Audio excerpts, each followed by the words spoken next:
नमस्कार दोस्तों, हमारे YouTube चैनल में आपका स्वागत है। आज हम बात कर रहे हैं कैरेक्टरिस्टिक्स ऑफ साउंड वेव। ठीक है, साउंड वेव की कैरेक्टरिस्टिक्स के बारे में आज बात करेंगे। तो जो पहला टॉपिक है कैरेक्टरिस्टिक्स, ऐसे कैरेक्टरिस्टिक्स होती क्या है? आपने देखा होगा लड़कियों की आवाज़ थोड़ा पतली होती है, लड़कों की जरा भारी होती है, बुजुर्ग आदमी की थोड़ा और भारी होती है, मोटी होती है। या फिर जब ड्रम बजाते हैं तो ड्रम की आवाज़ जरा अलग होती है, विसिल की अलग होती है, फ्लूट, वायलिन। आप इन सब साउंड्स को डिस्टिंग्विश कर लेते हो। ठीक है, आप डिफरेंशिएट कर लेते हो कि ये ड्रम की आवाज़ है, ट्रम्पेट की आवाज़ है, ठीक है, ये फ्लूट की है, वायलिन की है। कैसे? वो सब क्या है? Characteristics of a sound wave है। क्लियर? तो पहली बात कर लेते हैं हम लाउडनेस ऑफ साउंड। लाउडनेस हुआ क्या? लाउडनेस ऑफ साउंड होता है energy of sound heard by our ear, heard by our ear per second। ठीक है, हमारे कानों द्वारा क्या होता है? आवाजों को सुना जाता है। तो पर सेकंड हम कितनी सुन रहे हैं वो लाउडनेस है। और लाउडनेस डायरेक्टली डिपेंड करता है आपका एम्पलीट्यूड पे। किसी भी साउंड वेव की एम्पलीट्यूड पे डिपेंड करता है आपका लाउडनेस। जैसे इसे हम एम्पलीट्यूड कहते हैं। ठीक है, ये हुआ एम्पलीट्यूड। ये पॉजिटिव और नेगेटिव लास्ट वीडियो में बताया था एम्पलीट्यूड क्या हुआ। ठीक है, जो maximum displacement of sound amplitude कहते हैं। आप जो लाउडनेस है, लाउडनेस क्या है? एम्पलीट्यूड पे डिपेंड कर रही है। जितना ज्यादा एम्पलीट्यूड होगा उतनी ज्यादा लाउड वॉइस होगी। ठीक है, जितना ज्यादा एम्पलीट्यूड होगा उतनी ज्यादा आवाज होगी, लाउडनेस। क्लियर? ये क्या है? एनर्जी जो हमारे कान पर सेकंड सुनते हैं, इसे बोलते हैं लाउडनेस। क्लियर? अब सेकंड बात करते हैं पिच। ठीक है, मैंने आपको एग्जांपल दिया था कि जो वो है ड्रम बीट किया या विसल बजाई, ड्रम बीट किया या विसल बजाई, तो उन दोनों में हमने डिफरेंशिएट कैसे किया? अगर दोनों के दोनों सेम एम्पलीट्यूड की हुई, देखिए ये है ड्रम, हमने ड्रम बीट किया, और ये जो है ये विसिल की है। ठीक है, एक साइड ये 1 सेकंड में है और ये भी 1 सेकंड में है। मैं टाइम भी लिख रहा हूं। ये लाउडनेस है, लाउडनेस ये ड्रम का है और ये विसिल का है। क्लियर? ड्रम एंड विसिल, ये ड्रम बीट किया है, विसिल, दोनों की एम्पलीट्यूड सेम है। दोनों का एम्पलीट्यूड सेम है, यानी कि दोनों की लाउडनेस सेम है। ये ध्यान रखिएगा, एम्पलीट्यूड सेम होने का मतलब लाउडनेस सेम है। तो हम कैसे डिफरेंशिएट करेंगे? हम तब चेक करते हैं फ्रीक्वेंसी। पिच में हमेशा फ्रीक्वेंसी यूज की जाती है। जिसकी फ्रीक्वेंसी जितनी ज्यादा होगी वो उतना हाई पिच पे होगा, जिसकी फ्रीक्वेंसी जितनी कम होगी उतना लो पिच पे होगा। मैन की जो पिच है वो कम होती है बजाय की फीमेल की। ठीक है, मेल की पिच कम होती है, मेल में लाउडनेस होती है।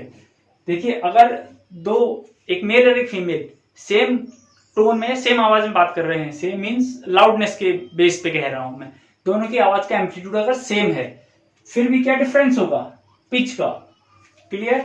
जो फीमेल की आवाज होगी वो थोड़ा पतली होगी, जैसे विसिल कहा था मैंने अभी। ठीक है, सीटी। रीजन? फ्रीक्वेंसी। क्लियर? फ्रीक्वेंसी, जिसकी फ्रीक्वेंसी जितनी ज्यादा होगी उतना हाई पिच, जिसकी फ्रीक्वेंसी कम होगी उतनी लो पिच। और लाउडनेस किस पे डिपेंड कर रहा है? लाउडनेस डिपेंड करता है एम्पलीट्यूड पे। क्लियर? अब बचा क्वालिटी।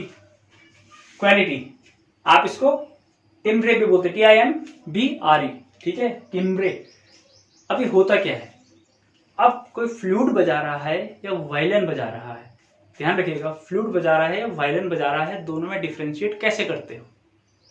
ठीक है, आप इजीली समझ जाते हो कि फ्लूट की साउंड है, ये किसकी साउंड है? वायलिन की साउंड है। ये कैसे डिफरेंशिएट करते हो? अब देखिए, अभी तक क्या था? पिच में क्या था? पिच में ये कहा गया था कि आपकी दो साउंड है।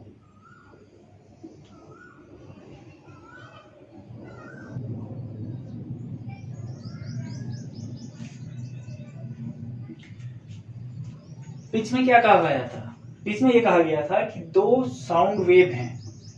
ठीक है, दो साउंड वेव हैं दोनों का एम्पलीट्यूड सेम है, तो जिसकी फ्रीक्वेंसी ज्यादा होगी उसकी पिच ज्यादा होगी, जिसकी फ्रीक्वेंसी कम होगी उसकी पिच कम होगी। Loudness depend upon amplitude. ये दोनों के दोनों सेम लाउडनेस है but different pitch. Clear? Same loudness but different pitch. But अब बात कर रहे हैं क्वालिटी। क्वालिटी में आता है सेम पिच। सेम पिच ध्यान रखिएगा, सेम पिच यानी कि 1 सेकंड 1 सेकंड 1 सेकंड में दोनों की फ्रीक्वेंसी सेम है। लाउडनेस अलग हो सकती है, पिच की बात हो रही है, ठीक है। 1 सेकंड में इसकी भी 2 साइकिल हो रही है और इसकी भी 1 साइकिल 2। हाँ क्लियर? 1 सेकंड में 2 साइकिल कर रहा है, 1 सेकंड में ये भी 2 साइकिल कर रहा है, तो अलग अलग इंस्ट्रूमेंट है, ठीक है। दोनों की पिच सेम है क्योंकि दोनों का फ्रीक्वेंसी सेम है, ठीक है। अगर मैं एम्पलीट्यूड बोल दूं कि जो एम्पलीट्यूड सेम है तो दोनों की लाउडनेस भी सेम है। क्लियर? दोनों की लाउडनेस सेम है, दोनों की पिच सेम है, बट दोनों की साउंड में फिर भी डिफरेंस होगा। कैसे? ठीक है, अगर ये वायलिन की है अरे फ्लूट की है, आप दोनों को डिफरेंशिएट कर लोगे अगर दोनों सेम लाउडनेस और सेम पिच पे निकलते हैं तो। कैसे? उसी कैरेक्टरिस्टिक्स को हम क्वालिटी या फिर टेम्ब्रे कहते हैं, ठीक है, टेम्ब्रे। क्लियर? अभी होता क्या है, देखिए जब भी कोई साउंड नोट प्रोड्यूस होता है, ठीक है, वो इस शेप में नहीं होता है। मैंने तो डायरेक्ट फ्रीक्वेंसी का बना दिया है, ठीक है। वो किस शेप का होता है ये देखिए स्क्रीन पे दिख रहा होगा, ठीक है। अलग अलग शेप में अलग अलग का दिखता है, लेकिन पिच सेम है दोनों की। लाउडनेस हो सकता है डिफरेंस हो, सेम हो, बट दोनों की पिच कंफर्मली सेम है, बट आप दोनों को डिफरेंशिएट कर सकते हो। यानी कि क्वालिटी क्या है? क्वालिटी क्या है? Quality of a sound wave depend upon the instrument और the wave produced by it.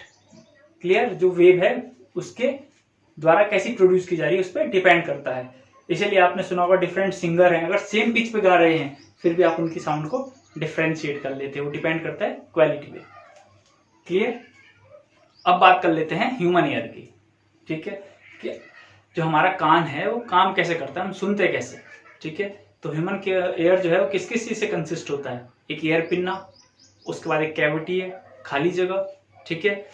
उसके बाद लगता है आपका एयर ड्रम, एयर ड्रम के बाद आपकी 3 बोन लगती हैं, जिनमें से एक बोन आपकी क्या है? The smallest bone of the body, strip. आपने नाम सुना होगा उसका, अभी बता, फिगर में दिख जाएगा आपको, ठीक है।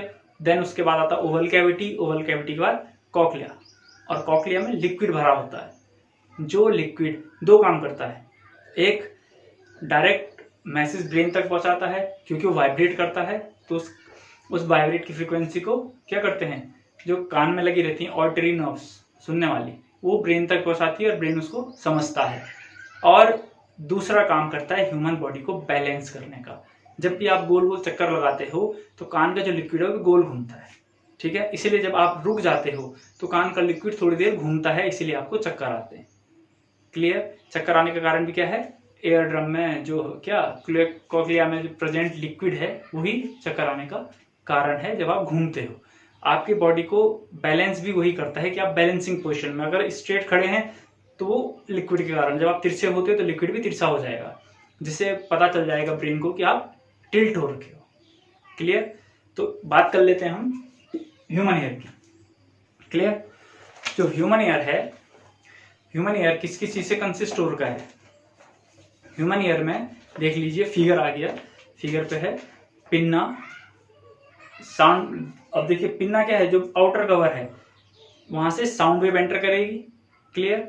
देन उसके बाद जो एयर कैनाल है, एयर कैनाल जो कैविटी कह रहा था मैं, एयर कैनाल के थ्रू अंदर जाएगी एयर, ठीक है। हवा क्या करती है, हमारे कान के पिन्ना पे लगी, उसके बाद कान के पिन्ना ने उस वाइब्रेशन को महसूस किया, ठीक है। उस वाइब्रेशन को कहाँ ले गए? अंदर ले गए, कहाँ? एयर ड्रम पे। एयर ड्रम क्या करेगा? वाइब्रेट करेगा, ठीक है, अकॉर्डिंग टू दैट वाइब्रेशन। उसके बाद वो वाइब्रेशन किस में जाएगी? अब देखिए आपको यहाँ पे 3 छोटी छोटी स्मॉल बोन्स दिख रही होंगी, 3 tiny ear bones, hammer, anvil और stirrup. Stirrup is the smallest bone in human body. तो होता क्या है, एयर ड्रम ने वाइब्रेट किया, वो वाइब्रेशन हैमर के पास गई, हैमर ने एनविल के पास पहुंचाई और स्ट्रिप के पास पहुंचाई, ये आगे जाती रहती है।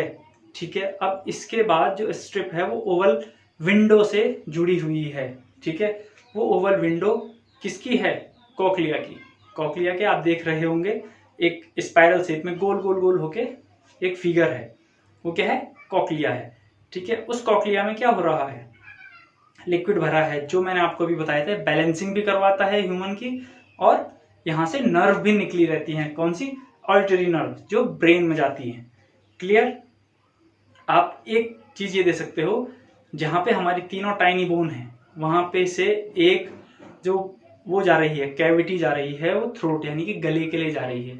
आपने देखा होगा जब भी आपको जुकाम लगता है या फिर थोड़ा खराश होती है तो आपके कान भी क्या करते हैं? आवाज करने लग जाते हैं, कानों में हल्का पेन होने लग जाता है, या फिर आप कहते हो कान बंद होने लग गए, वो इसी कारण होते हैं। ठीक है, अब भी जब भी जुकाम लगता है तो जो नाक, गला और कान है ये आपस में रिलेटेड है, इसी कारण से ये प्रॉब्लम आती है। ठीक है, तो ये प्रोसेस क्या है? जो ये पूरा फिगर है, ये फिगर किस चीज के लिए? ये है ह्यूमन एयर कैसे बना हुआ है और काम कैसे करता है। काम करने का तरीका है कि जब भी कोई वाइब्रेशन आती है उसे कौन रिसीव करेगा? Air pinna. वाइब्रेशन को रिसीव करेगा एयर पिन्ना। ठीक है, उसके बाद एयर पिन्ना एयर ड्रम में जाएगा, एयर ड्रम वाइब्रेट करेगा, जिसके कारण जो सबसे पहली बोन है कौन सी? हैमर, वो वाइब्रेट करेगी। हैमर उस वाइब्रेशन को पास करेगी एनविल के पास, एनविल किसको पास करेगी? स्ट्रिप के पास, और वो वाइब्रेशन आगे जाएगी ओवल विंडो में। ओवल विंडो में क्या अटैच है? लिक्विड। ओवल विंडो के बाद लिक्विड है, जो कॉकलिया का लिक्विड है। वो कॉकलिया का लिक्विड क्या करेगा? वाइब्रेट करेगा। वाइब्रेशन से इलेक्ट्रिक इंपल्स प्रोड्यूस होंगी। इलेक्ट्रिक इंपल्स कहाँ जाएंगी? फिर ब्रेन में, और ब्रेन उस वाइब्रेशन को क्या करेगा? समझेगा कि वाइब्रेशन क्या बोलना चाह रही है। ब्रेन अपने आप डिटेक्ट कर लेगा कि इस वाइब्रेशन का मतलब ये साउंड हुई है। ठीक है, तो ब्रेन क्या करता है? The brain interrupt this electric impulse. ठीक है, ब्रेन क्या करता है? उन इलेक्ट्रिक इंपल्स को क्या करता है? समझता है। क्लियर? तो ये क्या हमारा सुनने का तरीका है। तो आज की वीडियो में इतना ही, बाकी नेक्स्ट क्लास में करेंगे। ये साउंड वाला चैप्टर फिनिश हो चुका है, क्लास 9 का सिलेबस लगभग पूरा हो ही चुका है। अगर आपको इसमें कोई डाउट हो तो प्लीज़ कमेंट कीजिएगा। तब तक थैंक यू, कीप वॉचिंग।